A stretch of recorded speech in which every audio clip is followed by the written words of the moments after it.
Good evening. Miss Reed, you already told me at the intercom, and as I already told you, Mr. Felton is no longer a patient at the Scientific Institute. I came here voluntarily, outside the Institute. So what do you want? I am personally re-examining your case.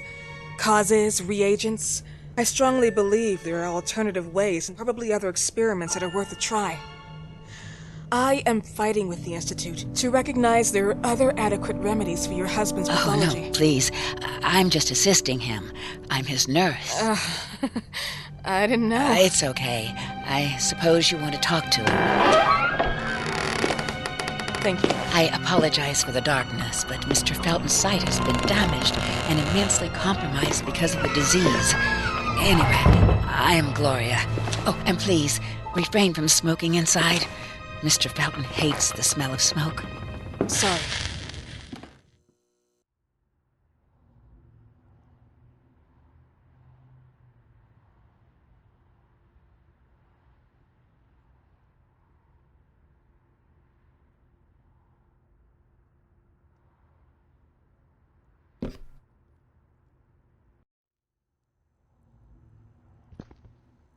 Please, this way.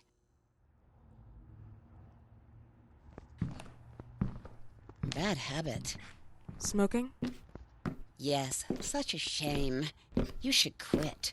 You have no idea how bad this is for you. Not only for your health, but it's also very expensive.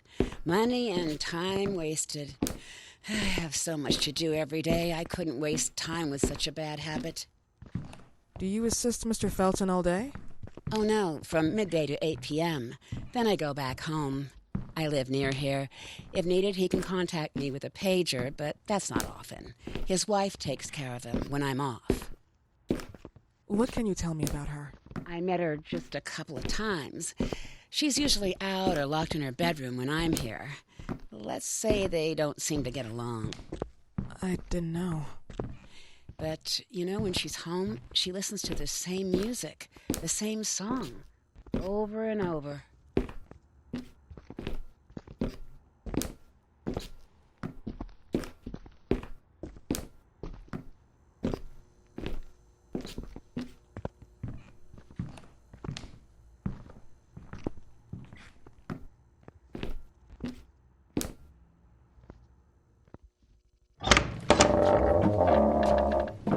This way, please.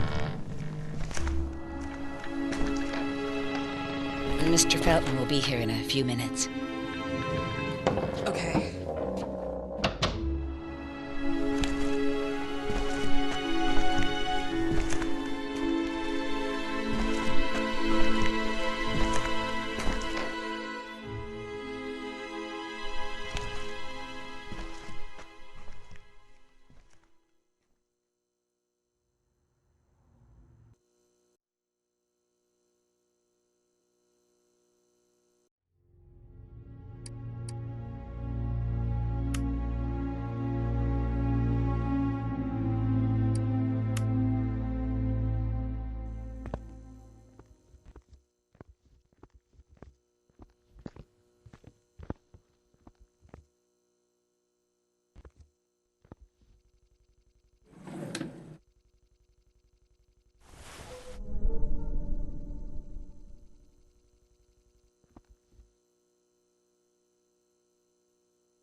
Do you believe in God, miss?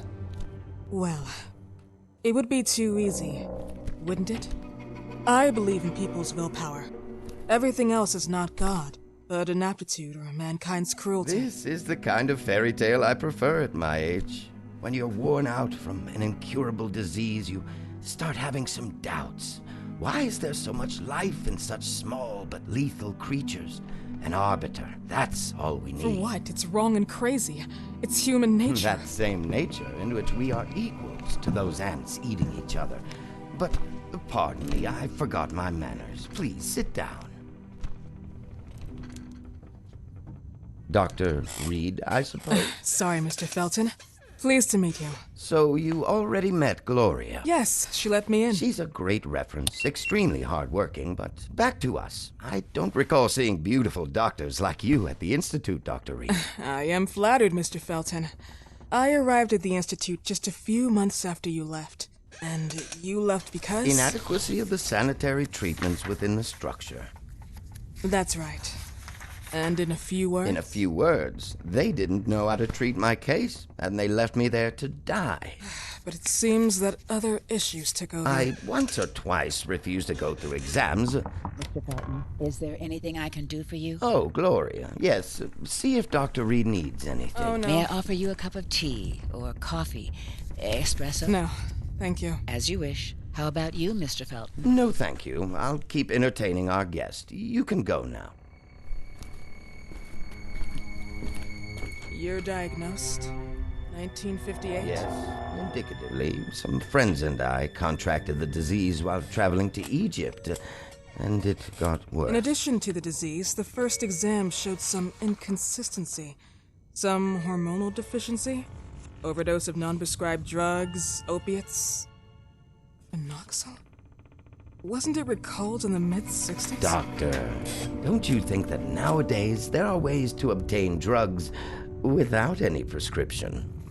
I believe so. According to your file, you still receive your disability pension. Even better, it seems that the beneficiary is your wife, Ariana Gallo. Exactly. She's the one who takes care of me when Gloria is off. How about your daughter? My daughter, Celeste, has never come back home. Disappeared. She was adopted, am I right? The investigators confirmed that she intentionally left. They never suspected a kidnapping since there was no ransom request. How about Weeman? Wasn't he a suspect? A flash in the pan, an idiot who brought confusion by sending warnings and threats. And her birth parents? Dr. Reed, young girls often decide to just go. And this is what my daughter decided to do. Jennifer. What did you say? At times, you'd call her Jennifer. No, my Mr. daughter... Felton, what has really happened to your daughter? I just told you. How about the off-the-record version? I am not sure where you're trying to go with this, but I won't tolerate... I don't have the strength for this now. I know you've been trying to forget her, but this picture might help you to. What is this? Where did you get this picture? Isn't she your daughter? Celeste, or as you called her? Jennifer? I asked you a question. Back of the picture says Jennifer. There is no Jennifer! You thought I was stupid, didn't you, Mr. Felton? Do you really think I'd come here without knowing what I'm talking about? Who are you, and why did you come here? Did you come to my home to threaten me with your condescending Threatening tone? you? So maybe I should ask your wife then. She's not home. Seems like she is. Mr. Felton, I just talked to the director of the Institute on the phone. They have never heard of Dr. Reed. She is not what she claims to be. Well, Miss Reed, if that is your real name, your time here has ended. Please, leave my property. Miss Gloria will escort you out. Please follow me. Mr. Felton, please, tell me what you did to your daughter! Good evening. Follow me.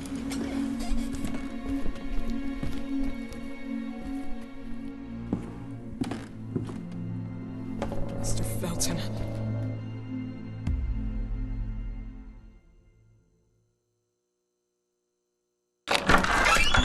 You know the way.